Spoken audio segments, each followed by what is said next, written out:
pastor, para não tirar. Fala lá para não tirar. O pastor, eu já falei. E não teve jeito de tirar, mas é um lindo hino. Nunca mais. Essas duas palavras, elas foram tiradas de Apocalipse 21:4, onde diz ali: nunca mais haverá morte, nem pranto, nem clamor, nem dor. Porque as primeiras coisas são passadas. Nunca mais. Nunca mais.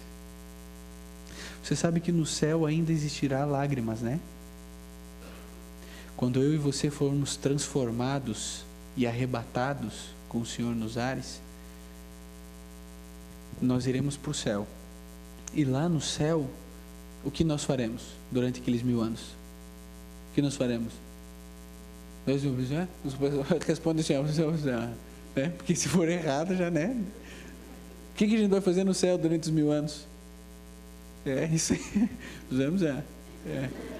Eu vou começar a pregar assim agora para vocês.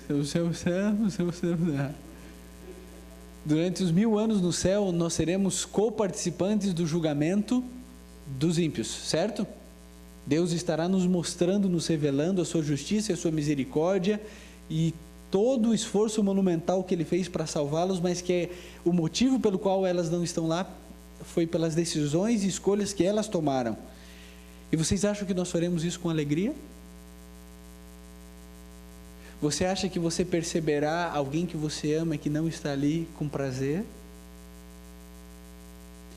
A teologia escatológica nos mostra de maneira muito clara, muito evidente, de que quando a Nova Jerusalém descer, aí então os ímpios ressuscitarão do jeito que desceram à sepultura, serão instigados por Satanás, tentarão tomar a cidade santa, e aí então Deus os consumirá com fogo de consequências eternas. E aí então entra Apocalipse 21:4. Depois que isso acontece é que entra Apocalipse 21:4, quando diz: e então Deus enxugará dos olhos toda a lágrima, e não mais haverá morte, nem pranto, nem clamor, nem dor. Esse é o contexto. É aqui que os efeitos do pecado deixarão de existir no universo. Nós seremos libertos da presença do pecado nesse momento. E a partir desse momento é que não haverá mais morte, depois que todos já pereceram. Não mais haverá morte, não mais haverá clamor nem dor, depois da extinção do pecado. No céu sem pecado, em função do pecado que existe, o céu tem elementos de tristeza, de choro, de lágrimas. Os anjos choraram quando Cristo foi crucificado e não pecaram. Nós estaremos revestidos de incorruptibilidade, de imortalidade, que Paulo nos fala, mas ainda teremos algumas tristezas, alguns dissabores no céu.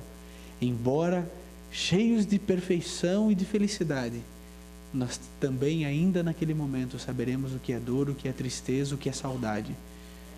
Depois então Deus enxugará do nosso olho toda lágrima e nunca mais correrá lágrima nenhuma nos olhos, na face de ninguém. O título do sermão de hoje fala sobre um Deus simples. Quem é Deus para você? O Deus que eu percebo quando eu venho à Bíblia é um Deus simples, um Deus descomplicado. A teologia relativiza e tem muitas conjecturas. Mas Deus é um Deus simples. Talvez mais simples do que nós. Para Deus é tudo muito claro, tudo muito transparente. E a simplicidade de Deus, ela foi revelada de maneira plena em Jesus. Quando nós olhamos para o caráter, para as ideias, para as sensações, para as emoções, para as decisões de Cristo, nós vemos o Pai. E a forma como Jesus veio revela essa simplicidade. Jesus era um nome simples, um nome comum. Ele poderia se chamar Gabriel, né? Gabriel é um nome bonito, é um nome que causaria talvez mais impacto do que Jesus. Jesus, todo mundo tinha esse nome, Barrabás tinha esse nome. Jesus era um nome comum, mas ele veio com um nome comum e com um nome simples. Ele poderia ter nascido em uma família culta, sábia, bem estruturada, mas não veio assim. Ele nasceu num lar simples. A sua primeira cama foi um coxo. Eu sou um menino urbano, sempre vivi em cidade. Eu não sabia o que era um coxo. Aí eu falei, o que é um coxo? Coxo é o lugar onde o animal come. Tiraram, quem sabe, ali o resto de comida que o cavalo, a vaca comia, ali o cereal, o capim, a palha, qualquer coisa. Devem ter colocado algum tecido, alguma coisa em cima, e ali foi o primeiro berço de Jesus. Simples. Jesus passa a ter uma vida de hábitos simples. Começa a trabalhar desde cedinho. Naquele tempo não tinha o estatuto da criança e do adolescente, né? A criança podia trabalhar. E Jesus trabalhou desde cedo na carpintaria do pai, um trabalho simples. Ele se relacionava com pessoas simples, tinha hábitos alimentares simples. Em outras palavras, talvez para os nossos conceitos, Jesus era sem sal. É simples. Ele se veste de maneira simples, come com simplicidade, se relaciona com pessoas simples, comuns, ele é comum. Quem é Jesus? Jesus de Nazaré. Natanael perguntou, escute, que pode vir alguma coisa boa de lá? Quando eu cheguei no IAE, alguém me perguntou, pode vir alguma coisa boa de Curitiba?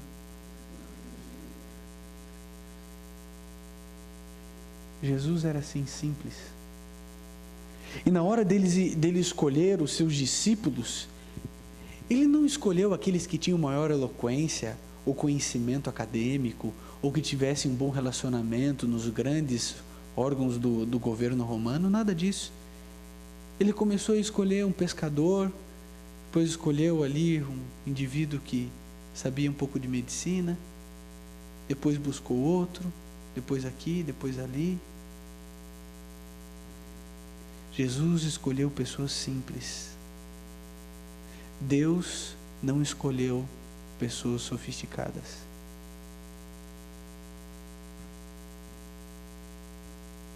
Vocês sabem que aqueles 12 semi-analfabetos revolucionaram o mundo, mais do que a equipe de um governo que está aí, cheio de PhD, 12 semi-analfabetos. Agora, o princípio de Jesus foi o mesmo princípio que ele usou para escolher os discípulos, ele já havia usado para escolher o rei de Israel, Davi. Davi não tinha os holofotes sobre ele, Davi era simples. Jesus é que consegue reestruturar e enobrecer a função de um pastor de ovelhas. Porque na época em que Davi era pastor de ovelhas, era uma profissão, era um trabalho, uma atividade medíocre. Você não sabe fazer nada, você não sabe guerrear, você não sabe usar carpintaria, você já não domina a nova técnica da metalurgia, porque os metais só começaram a ser usados como instrumento de guerra na época de Davi, dizem aí os historiadores. Você não sabe fazer nada disso, então você vai cuidar de bicho, porque o teu lugar é no meio dos bichos. E Davi, esquecido pelo pai, renegado pelos irmãos, cuidando de bicho na monotonia, solidão do deserto, ele foi escolhido por Deus, porque Deus não vê como o homem vê. Deus sonda o coração. Deus sonda o coração. Deus é um Deus simples, vivendo aqui nessa terra de maneira simples, se envolvendo com pessoas simples. Jesus fazia o extraordinário de maneira simples. Jesus via um problema que para nós era impossível e Jesus resolvia de maneira simples. Qual é o problema? 10.000 pessoas precisam comer, senão não chegam nas suas casas. Alguém tem alguma coisa aí? Eu tenho. Aqui, então traz aqui, muito bem, vamos multiplicar. Simples. Simples. Os milagres de Cristo nunca foram sobrenaturais. Pelo contrário, eles são naturais. Quando Jesus cura um cego, ele está trazendo ao curso da vida aquilo que é natural. Sobrenatural é alguém ser cego. Jesus só traz ao curso natural as coisas. Quando ele fazia um coxo andar, ele fazia o que era normal, o que era natural. Quando Jesus alimenta as pessoas, ele faz o que é natural, o que é para ser feito, todos se alimentarem. O texto que foi lido nos diz que Jesus, ali no verso 22, diz que logo em seguida, Jesus ordenou aos discípulos que eles entrassem no barco. É logo depois do quê? Logo depois da multiplicação dos pães. O espírito de profecia explica, os comentários bíblicos também explicam o porquê de Jesus mandar que os discípulos entrassem no barco. É porque, é lógico, as pessoas esperavam um libertador de Israel, o Messias deveria libertar Israel, mas a perspectiva deles era do jugo romano e não do jugo do pecado. E aí então Jesus pega e multiplica a comida e alimenta milhares de pessoas. Eles queriam entronizá-lo o rei de Israel, o rei dos judeus. E os discípulos também queriam, e a multidão também queria. E quando o negócio começou a se arregimentar, pela primeira vez na Bíblia, diz o comentário bíblico adventista, que Jesus usa essa expressão, ele no grego diz assim, que ele ordenou imediatamente, vão para o barco. Jesus ordenou. E eles se assustaram, porque Jesus sempre foi diante deles manso, calmo, e ali ele ordenou imediatamente, e eles foram para o barco. E Jesus mesmo despediu pessoalmente a multidão. E depois que ele despediu a multidão, ao invés de Jesus ir para o barco, ele foi sozinho para orar. E ele ficou ali orando, sabe por quê? Porque ninguém entendia Jesus. Ele tinha uma missão na qual ele não podia confiar e se apoiar em ninguém. As multidões não entendiam sua mensagem, os discípulos também não entendiam. Ele tentava explicar e tentava mostrar e falava que o Filho do Homem seria levantado no madeiro. Eles não entendiam que Jesus ia morrer, eles não aceitavam isso, não queriam isso. Estavam brigando para saber quem ia sentar à direita e à esquerda. Ele estava sozinho, ninguém tinha para apoiá-lo. Não havia ninguém. E Jesus sozinho com Deus. Sozinho com Deus. Enquanto Jesus orava, a Bíblia diz que eles começaram a remar e diz que foi entre 25 e 30 estádios, em comprimento, para dentro do Mar da Galileia, que daria ali mais ou menos uns 4, 5 quilômetros, e eles estavam lá no meio do Mar da Galileia. Eu estava lendo alguns artigos assim, e lá dizia que o Mar da Galileia, ele fica a 300 metros abaixo do nível do mar, e é por isso que ali é uma panela quente. E aí então quando o vento sopra, gera tempestade, porque aí é o vento frio e o ar quente sobe, e aí então vem as tempestades. E eles estavam no meio de uma tempestade. Agora a minha pergunta, Jesus não sabia que a tempestade viria? Ele sabia. Mas então Jesus os mandou para a tempestade? Mandou. Existe uma máxima no cristianismo que a gente não quer aceitar. A máxima do cristianismo diz assim: não há crescimento sem sofrimento. Só que a gente não quer sofrer. E aí a gente não cresce. As provações que aparecem diante de nós, elas são lições, e burilamento vai limpando as arestas da nossa vida, do nosso caráter, da nossa personalidade. Só que a gente não quer isso. A gente quer viver num mar de rosa, A gente esquece que a rosa tem espinhos. Já imaginou o mar de rosa? É o pior lugar para você estar, no mar de rosa. Mas a gente fala assim, a minha vida é um mar de rosa. Não quero estar no mar de rosa. Mas o sofrimento, ele nos habilita a crescer. Não há crescimento sem sofrimento. Cristo Jesus os manda para o meio da tormenta. E a Bíblia diz que eles estavam desesperados, açoitados pelas ondas do mar, o vento era contrário, e eles eram pescadores experientes, mas a tempestade era monumental, eles não conseguiam mais, e eles semavam, e outros tiravam um balde do água, o barquinho, e voltava, e aquele desespero todo. E onde estava Jesus nessa história toda? Orando, lá da praia, vendo tudo, sem fazer absolutamente nada. Sem fazer absolutamente nada. Mas vocês sabem que quando Deus fica em silêncio nas nossas tormentas, não é porque Deus está atrasado, ou porque Deus não está sabendo, não está preocupado. Deus tem um propósito com o seu silêncio. Deus tem um propósito, às vezes, com o nosso sofrimento, com as nossas crises existenciais. Deus tem propósitos na nossa vida, planos. Quando Deus sonhou com você, Ele sonhou também planos, ideias para a tua vida.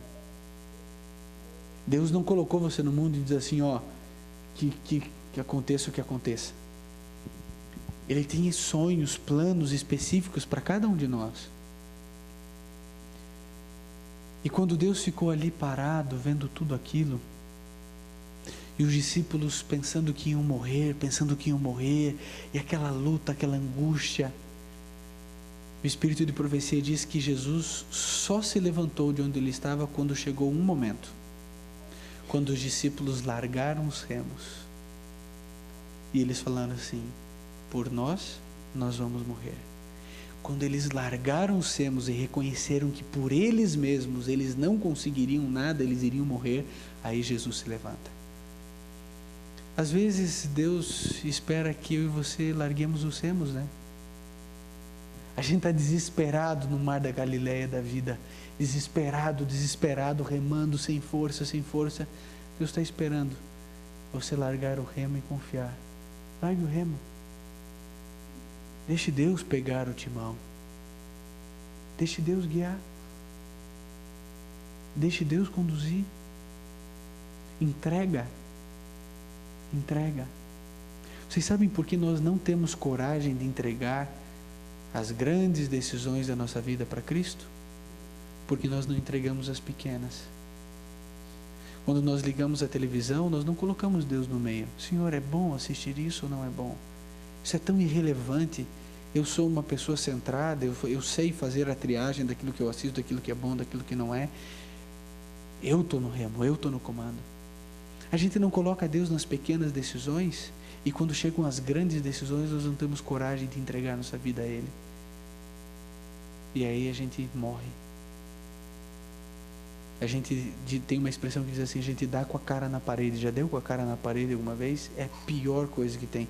Eu me lembro que eu era pequenininho, eu estava andando de mão dada com a minha mãe no centro cívico, e tinham os indivíduos jogando tênis numa quadra. Era estacionamento de dia e quadra à noite. E eles jogando tênis, eu era pequenininho, nunca tinha visto aquilo. Eu tirei a mão da minha mãe e fiquei olhando os caras jogando tênis. Quando a minha mãe me chamou, eu vi que ela, pela voz, né, eu senti que ela estava longe, de cara com o poste, e caí desmaiado. Você não sabe o que te atingiu, você só vai entender o que aconteceu depois. Dar com a cara na parede é isso. E isso acontece com a gente a todo momento, a todo instante, e depois a gente ainda culpa a Deus. Dizendo assim, Senhor, o Senhor não fez nada, por que o Senhor permitiu que isso acontecesse? Eu estou vindo na igreja, eu leio a Bíblia, eu faço isso, eu faço aquilo, eu sou dizimista, Entrega o teu caminho ao Senhor nas pequenas coisas, confia nele e o mais Ele fará.